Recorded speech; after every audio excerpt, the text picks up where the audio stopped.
গোটা মাহফিলে একজনে পড়েছেন, দুইজনে পড়েছেন। ডক্টর গালেব সাহেবের ছোট্ট বই আহলে হাদিস আন্দোলন কি ও কেন, কয়জনে পড়েছেন? হাত তোলেন। 8-10 জনের হাত উঠেছে। ডক্টর গালেবের বিখ্যাত থিসিস আহলে হাদিস আন্দোলনের উপরে কয়জনে পড়েছেন? হাত তোলেন। টিকবেন না, প্রশ্নই ওঠে না আপনাদের টিকা। ফাঁস কাগজের নোট বই পড়ে কোনোদিন জাতি টেকে না, কোনোদিন কম টিকে না, কোন জাতির অস্তিত্ব টিকে থাকে না। আপনার জন্য রাস্তাকেও ছেড়ে দেবে না, কেউ আপনাকে সাইডও দেবে না। অবস্থান তো দেওয়া দুরস্থান বোধহয় আগে একটু টের পেয়েছিলেন যখন আমার কাছে ভারপ্রাপ্ত আমিরের দায়িত্ব এসেছিল। মোহনপুরের লোকজন বোধহয় সেটা বুঝেন নাই, মনে আছে, ভুলেন নাই সম্ভবত। আসুন আল্লামা আব্দুল্লাহ আল কাফি সাহেবের একটু কথা আমরা পড়ে নেই। আহলে হাদিস পরিচিতির থেকে নওদাপাড়ার ভাষণ, সে তো 47-49-50 সালের দিকে 2টা ভাষণ দিয়েছিলেন। সেইটাই আহলে হাদিস আন্দোলন কেউ পড়েন নাই, আলেম ওলামারাও দৃষ্টি আকর্ষণ করেননি। আমার বন্ধু অত্যন্ত উচ্চ শিক্ষিত মানুষ ডক্টর আহমদুল্লাহ ত্রিশালী বাংলাদেশ জমিয়তে আহলে হাদিসের ভাইস প্রেসিডেন্ট হওয়া সত্ত্বেও ওনারা কোনো দায়িত্বশীল এই ব্যাপারে কথা বলেন না, মুখ খোলেন না। অভিযোগ তো রয়েছে। আল্লামা কাফি সাহেব বলছেন, তাহাদের দেখা দেখি বাজারের সস্তা নেতার দলের মধ্যে আজ অনেকেই আহলে হাদিস আন্দোলনের সহিত তাহাদের যোগসূত্র ছিন্ন করিয়া বসে আছেন। চাকুরিজীবী ও ছাত্র সমাজের মধ্যে এই মানসিক পীড়া উৎকট ভাবে প্রবেশ লাভ করিয়াছে। ফলে আজ অনেকের মনে আহলে হাদিসের প্রয়োজনীয়তা সম্পর্কেই গভীর সন্দেহের উদ্রেক হইয়াছে এবং অত্যকার অবস্থা যদি আগামী কল্যের পূর্বাভাস হয়, তাহা হইলে ইহা নিঃসংশয়ে বলা যাইতে পারে যে বর্তমান অবস্থার প্রতিকার ব্যবস্থা অবলম্বিত না হইলে আহলে হাদিস সমাজের বিলুপ্তি অবধারিত হইয়া গেছে। বুঝেছেন ভাষা? তাও বোঝেন নাই, তাও আমি জানি। প্রতি বছর ওয়াজ হয়, শোনেন অনেক কিছু, ভাষার তারতম্য হলে মাথার মধ্যে কিছুই ঢোকে না। তাহলে কোন অবস্থায় আছি? একটু ধৈর্যের সাথে শুনতে হবে। বোঝে না বক্তব্য অনেকেই, না বুঝলেন 5-10 জন বোঝে। আগে 1-2 জন বুঝতেন, তারপরে 5 জন, এখন 15% উঠেছে বক্তব্য বোঝার মতো। তারপর আমার উপর চাপিয়ে দেওয়া হয়েছে, দিয়েছে বিষয়, আমি আপনাদের সামনে কিছু সময় তুলে ধরেছি। প্রথমেই ভুল করেছেন এই জায়গার থেকে, ওটা একটা মারাত্মক ভুল, তারপরে বলতে পেরেছেন, এই জন্য ধন্যবাদ। সম্মানিত শ্রোতৃমণ্ডলী, নারী ও পুরুষ শ্রোতৃমণ্ডলী, আহলুল হাদিস যারা হাদিসের ধারক, যারা হাদিসের বাহক, যারা হাদিসের প্রচারক, যারা হাদিসের পৃষ্ঠপোষক, যারা হাদিসের উপরে আমলকারী, যারা হাদিসের পক্ষে কথা বলে, সেটা কোরআনের হাদিস হোক বা হাদিসের হাদিস হোক, হাদিসের বিরুদ্ধে কোনো কার্যক্রম হলে তারা তার প্রতিবাদ করে এবং রুখে দাঁড়ায়। যুগে যুগে হাদিসের বিরুদ্ধে যত বাতিল কিছু দাঁড়িয়ে যাক না কেন, তারা তার প্রতিবাদ করে অন্যায়। তারা কি? গত কিছুদিন আগে ফ্রান্সে একটা বিষয় ঘটে গেল। প্রেসিডেন্ট ইমানুয়েল মাখে নবী মুহাম্মদ সাল্লাল্লাহু আলাইহি ওয়াসাল্লামের বিরুদ্ধে কটূক্তি করা বৈধ করে দিল। সারা পৃথিবী জ্বলে উঠল। বাংলাদেশে বহু প্রতিবাদ হলো। নবী মুহাম্মদ সাল্লাল্লাহু আলাইহি ওয়াসাল্লামের অবমাননা আমরা বরদাস্ত করব না। সারা দেশের সকল মাযহাব, দল, মত তারা রাস্তায় নেমে আসলো। আপনাদের অবস্থান কি ছিল বলেন? ফুলের জলসায় নীরব কেন কবি? কোথায় প্রতিবাদ করলেন আপনারা? কোথায় দাবি জানালেন?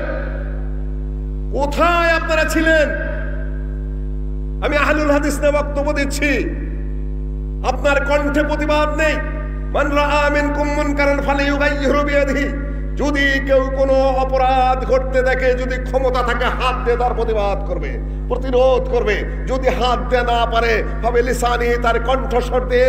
একটি গণতান্ত্রিক রাষ্ট্রে সেখানে কণ্ঠস্বর দিয়ে প্রতিবাদ করার অধিকার রয়েছে, সাংবিধানিক ভাবে অধিকার রয়েছে, ধর্মীয় ভাবে অধিকার রয়েছে।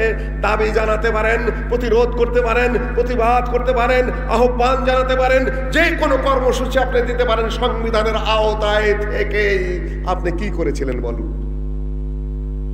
শুধু বক্তা এখান থেকে বক্তৃতা করবে? আপনি আপনার অনুভূতি কোথায়? সম্মানিত মুসলিয়ানগণ, যদি না পারেন অন্তর থেকে ঘৃণা করতে হবে। পছন্দ করি না এগুলা আমরা ভালোবাসি না, এগুলা গর্হিত কাজ। আমি অন্তরের অন্তঃস্থল থেকে সেই ইহুদিদেরকে, সেই নাসারাদেরকে, আল্লাহর নবীকে যারা ঘৃণা করে, আল্লাহর নবীকে যারা অপমান করে, অপদস্থ করতে চায়, আমরা তাদেরকে অন্তরের অন্তঃস্থল থেকে ঘৃণা করি। সেই ঘৃণার বহিঃপ্রকাশ হলো আপনার কণ্ঠস্বর, নীরব আপনার কণ্ঠস্বর। বোঝেনি না, প্রতি বছর খালি ওয়াজি শোনেন। আহলে হাদিস প্রসঙ্গে আপনার কোনো ধারণা নেই। ডুবাইতে ডুবাইতে, নামাইতে নামাইতে, পিছাইতে পিছাইতে এমন এক পর্যায়ে চলে গেছেন, এখন সংজ্ঞাই দেওয়া হয়েছে সালাফি মানেই হলো আদমের দ্বিতীয় পুত্র, যে শুয়ে শুয়ে মায়ের খাবে, নিহত হবে, টু শব্দও করবে না। নতুন সংজ্ঞায় চলে গেছেন। ও তো কে সেই দ্বিতীয় সন্তান? যার তাহলে মানরা আমিনকুম মুনকারান ফালিয়ুগাইয়িরহু বিয়াদিহি, হাত দিয়ে যে প্রতিবাদ করতে বলা হয়েছে, তাহলে প্রতিবাদ করাটা অপরাধ। সেটা কার জন্য? যে পারে না, যে অসহায়, যে দুর্বল, যার ক্ষমতা নেই। সে না পারলে তার জন্য মাপ। লাইসা আলাল আ'মা হারাজ ওয়ালা আলাল আ'রাজ হারাজ ওয়ালা আলাল মারিদ হারাজ। ল্যাংড়ার জন্য, অন্ধের জন্য, অসুস্থের জন্য ক্ষমা আছে। সুস্থ সবল মানুষের জন্য নীরব বসে থাকার কোনো অবকাশ আল্লাহও দেন নাই, রাসূলও দেন নাই। সম্মানিত উপস্থিতি, আহলুল হাদিস নিয়ে আমি কথা বলছি। আহলুল হাদিসের কতগুলো সংজ্ঞা আমি আপনাদের সামনে খুব দ্রুত গতিতে দিয়ে এসেছি। আহলুল হাদিস আগে না মাযহাব আগে? আহলুল হাদিস আগে না মাযহাব আগে? ইনি বলার চেষ্টা করছেন, একটু একটু ভুল শুদ্ধ যাই হোক, এখান থেকে দুই একটা আওয়াজ আসছে, পিছন পর্যন্ত নীরব। খুব ভালো কথা। তবে আমার বক্তৃতার মনে হয় একটু প্রয়োজন ছিল তাহলে এখানে। আল্লাহ তৌফিক দান করুক। আহলুল হাদিস আগে না মাযহাব আগে? কোন কোন ভাইরা বলার চেষ্টা করছেন, মাঠে ময়দানে ছড়ানোর চেষ্টা করছেন আহলুল হাদিস, এই যে ভাই তুমি যে কথাটা বলেছিলে ওইটাতেই শুরু করে। তারা বুঝাতে চায় আহলুল হাদিস সাধারণ নাগরিক নয়, এই নামটাই নাকি ভুয়া। এই এলাকায় কয়েকটা গ্রাম মেলা আহলুল হাদিস নামে আছেন। সব মানুষ কি ভুয়া নামের উপর আছেন না শুদ্ধ নামের উপর আছেন? ভুয়া নাম না শুদ্ধ নাম? হানাফি শুদ্ধ নাম না ভুল নাম? এটা তাদের বিষয়, জবাব দেওয়ার দরকার নাই। শাফি শুদ্ধ নাম না ভুল নাম? তাদের বিষয়ে জবাব দেওয়ার আমাদের প্রয়োজন নেই। আমি শুধু লাস্টে যাব, মালিকি শুদ্ধ নাম না ভুল নাম?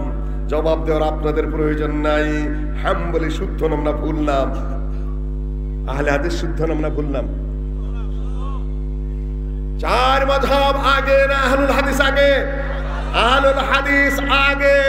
সেদিন পাকিস্তানের একটা ছেলে বক্তৃতা করতেছিল, জালাল কি যেন কাসেমি, চমৎকার লাগলো তার আমার উর্দুতে বক্তৃতাটি। ভাইরা বলে থাকেন চার মাযহাব, চার নহরে হ্যায়, চারটা নহর।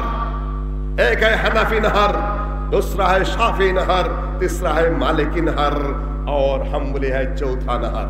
চারটা নদী কি? চারটা নদী একটা সমুদ্র থেকে বেরিয়ে গেছে। সেটা কয়টা? ইসলামের মহাসমুদ্র থেকে চারটা নহর, চারটা নদী চারদিকে বেরিয়ে গেছে। সে চারটা কি? চার মাঝ